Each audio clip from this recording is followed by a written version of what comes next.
Chers frères et sœurs, salam alaikum.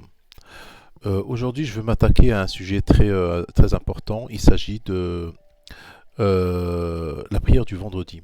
Comme je vous ai parlé dans la vidéo précédente, il s'agissait de la prière, que ma prière elle était à deux extrémités de la journée, donc il n'y a aucune prière dans la journée. Et là, je voudrais, il y a un verset qui me revient là tout de suite, où Allah il a dit, euh, وَلَكَ فِي النَّهَارِ سَبْحًا طَوِيلًا. Et tu as dans la journée une longue période d'occupation.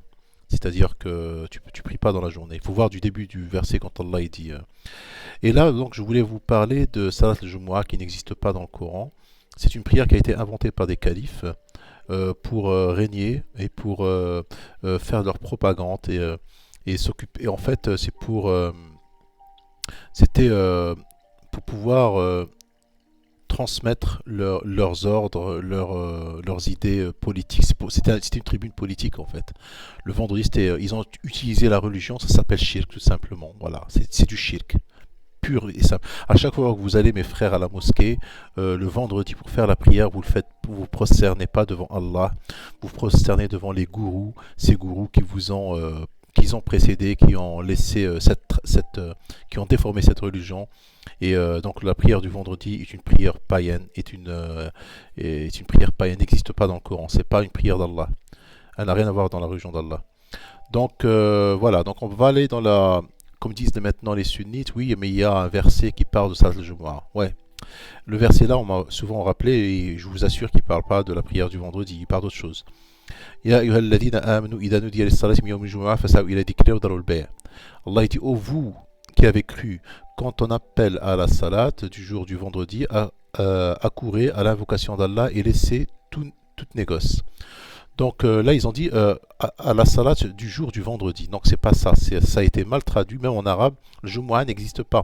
Dans le Coran, tu trouves aucun jour de la semaine. Jumu'ah, ça veut dire jour du rassemblement. Le jour où les gens se rassemblent pour le commerce, c'est-à-dire le jour du marché. Ou par exemple à l'heure actuelle, par exemple maintenant si Real de Madrid joue avec Barcelona, ils se rassemblent, les gens, ils regardent la télévision, ils laissent, et si ça coïncide avec l'heure de la prière, Dieu il dit, il a décrit l'heure c'est-à-dire laissez ce que vous faites le jour du rassemblement si ça coïncide avec la prière, laissez le commerce ou les foot ou tout ça et faites la prière et après retournez regarder vos matchs de foot et retournez faire votre commerce. C'est ce que moi j'ai compris de ce verset.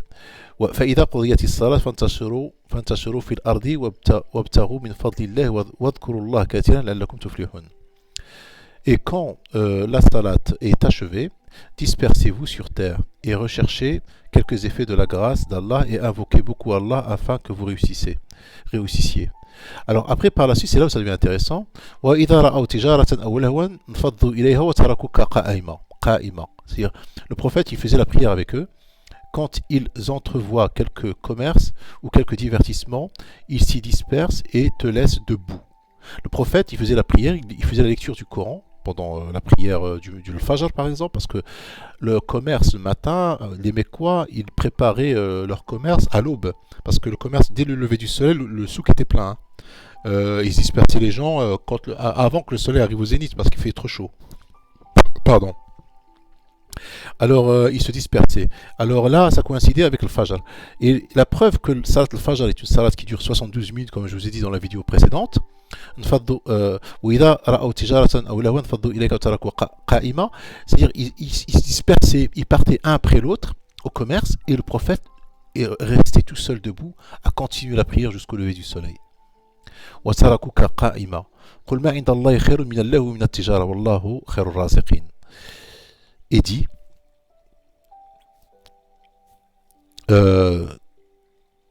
Et dit euh, ce qui est auprès d'Allah est bien meilleur que le divertissement et le commerce, et Allah est le meilleur des pourvoyeurs. Alors maintenant, je vous mets au défi, mes frères et sœurs.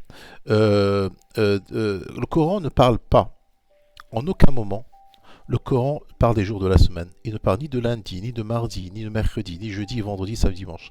D'ailleurs, en langue arabe, regardez, il y a quelque chose qui cloche. Dimanche veut dire l'ahad. Ahad, ça veut dire dimanche. Ahad, wahd. Ithnain, الثلاثاء ثلاثة الأربعاء أربعة Al-Khamis, Khamsa. Et le vendredi, c'est marqué Jumu'ah. Jumu'ah, ça veut dire, ça coïncide pas avec 6. Après, il y a Sept, ça veut dire 6. Alors, ils vont dire, oui, mais dans le Coran, il y a le samedi. Non, non, non, c'est pas le samedi. Yawma yasbitun ou Yawma la yasbitun, ça veut pas dire samedi. As-Sabt, au Coran, veut dire Yawm al-Raha, le jour du repos. C'est-à-dire les juifs, les enfants d'Israël, pas les juifs, quand ils interrogent-les au sujet, alors ça c'est le verset A'raf, Surat A'raf, verset 163, où Allah dit, et interroge-les au sujet de la cité qui donnait sur la mer, lorsqu'on y transgressait le sabbat.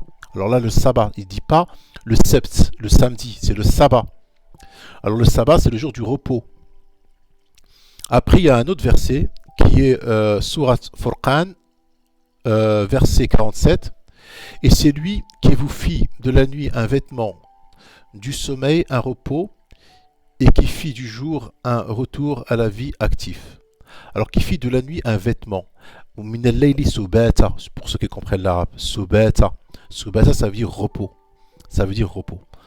Donc maintenant je vous mets au défi. Si vous trouvez dans le Coran des jours de la semaine, lundi, mardi, mercredi, jeudi, vendredi, samedi, dimanche, je deviens sunnite. Salam alaikum.